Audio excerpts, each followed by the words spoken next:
Ladies and gentlemen, you're still watching Creative Business with Lloyd Luna, and our second guest, ladies and gentlemen, is very interesting, non-traditional interactive advertising. How about that? Advertising device system and medium. Ladies and gentlemen, the person who is doing nanocasting, in fact, yung mga naririnig nyo sa ilang restaurant, or what do you call it, ilang mga stores ng isang popular food chain, siya po yung gumagawa, ladies and gentlemen. Here with me today, the owner of CADIO. Is it CADIO? That's correct. That's CADIO. CADIO Advertising. Mr. Nestor Panganiban. Yes. Good morning, sir. Good morning. Yes. How are things going? So far, so good. Getting better. Yeah, always a pleasure to have a guy like you. I mean, really, to have a guy like you, because I can only hear your product outside. I mean, if I dine in at some place, I hear this music playing, di ba? Yes, yung mga chan, chan, chan, chan, chan. Hindi natin alam sinong gumagawa nun. And now, here you are. You are doing it. So, tell us more about what you do really. CADIO Advertising. How it started? How you really started? I mean, have you ever thought of venturing into this kind of business when you were very much younger? Wow. I'm not saying you're old. Okay. That is not to say you're old. Yeah, okay. Well, it was back in 1992. 92? Wow, let me think about Very, that. I was very 10 years long. old. Yeah. You were 10 years old. Let's not talk about the age. Okay, just the year. 1992. Okay. 92. I was working at, I mentioned the name of the company. It's Duty Free Philippines. Okay. I was in the liquor section. I was selling liquor. So, there was a problem in communication. I was a sales assistant, so we have to sell the product, promote the product, Johnny Walker. So, sinabi ko na rin, promote kayo ah. Okay, so, now, nilalapit ako, so what's the promo of Johnny Walker? For every $25 purchase of Johnny Walker, entitled for blah, blah, blah. So, after a few seconds, ito na naman, anong promo ng Johnny Walker? For every $25 purchase of Johnny Walker, entitled for blah, blah, blah. How many times do you repeat it in a day? So many times. So sabi ng friend ko, sabi ng kasama ko si John Gallardo, alam mo, para tayong sirang plaka eh. Ba't di na lang natin lagyan ng recorder dyan, tapos pag-play na lang natin? Then let those people, pakinggan nyo na lang po. Right. No-brainer, di ba? Diba? No-brainer, yeah. So there's a problem. Sabi ko, teka muna, but we have ceiling speakers. Why not maximize it na natin ceiling speakers? But before they come to nasa second floor kami. So dinadaanan nila, narinig commercial. So there's a problem. That was 1992. And from there, meron ako palaging notes eh. Sabi nga, parang waiter daw ako pala. Kasi ideas ko palagi sinusulat. Where did you get that concept of bringing notes and pens? Did somebody tell you to do that?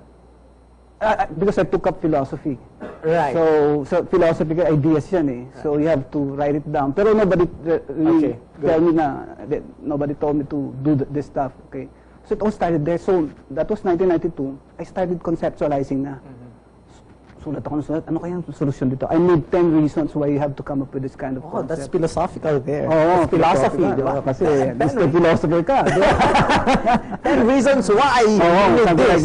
Like this. So I came up with that. I made the proposal. It was the first proposal that was turned down. Oh man. Really? I was turned down. So I was challenged talaga. Sabi ko. You went up to the boss. Yes, pinapirma ko lahat sila, pero na-receive ko. And binigyan nila ako letter of reply na ginagawa na raw nila yon. But it's okay. I understand. So that time, ang ceiling speakers at that time, it's really designed for paging.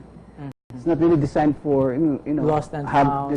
Lost and found pa yun. Ngayon, ma-detect na. Right, exactly. So, ang tagal ang journey ko. So sabi ko, I have to come up with, strong credibility. I have to have this, credibility. So, dapat kailangan ko maging DJ. Pumasok sa radio, pag-aralan ko talaga ins and outs nito. Right. So nag-apply ako. It took me 12 years bago makapasok sa radyo. Kala mo ba? Right. Just imagine, lahat ng station na-applyan ko na. So nakapasok din ako. So, I wanna know the ins and outs of broadcasting. Right. So from there, umabot tayo dyan hanggang tinus ko na naman sa market. But what made you hold the idea so tight? I mean, it seems like you're not going to give up. I mean, it seems like you're not going to give up that radio advertising. 18 years eh. Just imagine 18 years. Did you really see the opportunity that one day it will be a hit? Yes. One day, sabi ko. Kasi narrowcasting back then, wala pa yan. Yung concept na yon. But according to some of one friend na tinuro daw sa kanila, pero hindi inano sa school, binigyan ng importance. Nobody implemented it. Talaga walang focus. Kaya even I call mga advertisers, they don't know narrowcasting talaga. Right. So tell us more about this narrowcasting in Okay, Tagalog. How do you do it? So, mas particular na coverage. Narrow, mas maliit. Mas maliit. Oo, Okay, mas ang maliit. broadcasting kasi, Malaki. So ibig sabihin nun, Particular. kahit sinong tamaan, di ba? Basta magsasalita. Sa broadcast. Sa Okay. broadcast. Ito broadcast to eh. So mayaman mahirap, basta mapatune Sa pulyon. Sa pulyon. Okay? Mm. Itong narrowcasting, Particular yan. particular. So what do you maximize naman sa madaming klaseng narrowcasting? Actually, internet is another example of narrowcasting. But sa Wikipedia, based on my research and study, 2005 lumabas ang article sa Wikipedia. But in the history, lumalabas 1967 pa pala idea kay Licklider. Really? Is the pioneer ng internet, siya yung pioneer ng internet. Siya yung nag-coin yun. Tapos dinabas ng Wikipedia, 2005. Right. Tapos na-discover mo sometime 2008. So walang ganong may alam. Tapos there's a narrowcasting, National Narrowcasting Network in the US. They formed this. They focus on LCDs. Right. But tatlo makikita mo sa narrowcasting sa Wikipedia. Another one is Jonathan Stern, Dr. Jonathan Stern, isang nag-push niyan. Another one is the idea of CADvision. CADvision. Doon din na kinuha. Yung CADvision, it's back in 2000. We started the idea CADIO. Kami ni Brian. Actually, kasama ko si Brian nun, Ligsay. You know, Brian Ligsay. So, we had this mall tour. We tried it. 1999. We had sa bulletin na feature noon. So, ang nangyari noon, yung what's this? Itong CADvision na to, 2000 lumabas pala sa London. CADvision is when you ride a taxi, there's a small monitor, then you can choose what video or what you wanna watch. Really? They call it CADvision. So that's ang pinaka-example ng narrowcasting sa Wikipedia. Okay, so precise, very precise yung ina-advertise mo. At the same time, precise din yung message for a particular client. Yan. Isa lang yun, dalawa, tatlong passenger, di ba? So, but it's still captive. It's narrow. Maliit eh. Right. So, kaya ang broadcasting and narrow, halos magkapatid yan eh. Pero pag narrow kasi, mas lumiliit na siya. Lumiliit na siya. So, may pros and cons pareha. Yes, oo. So, tell us more about the business of CADIO. What do you exactly do? You install sounds, music, the store? Yes. So there are actually three services talaga yan.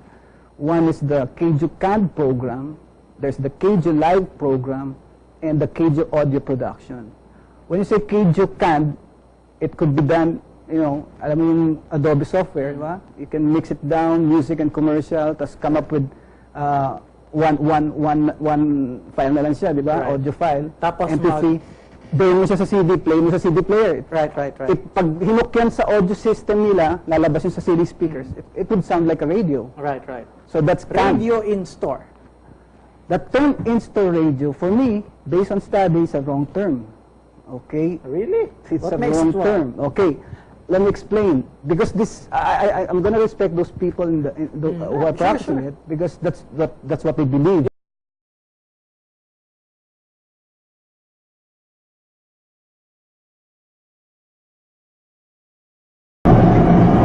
Isa si Brian sa madalas na sumakay sa LRT.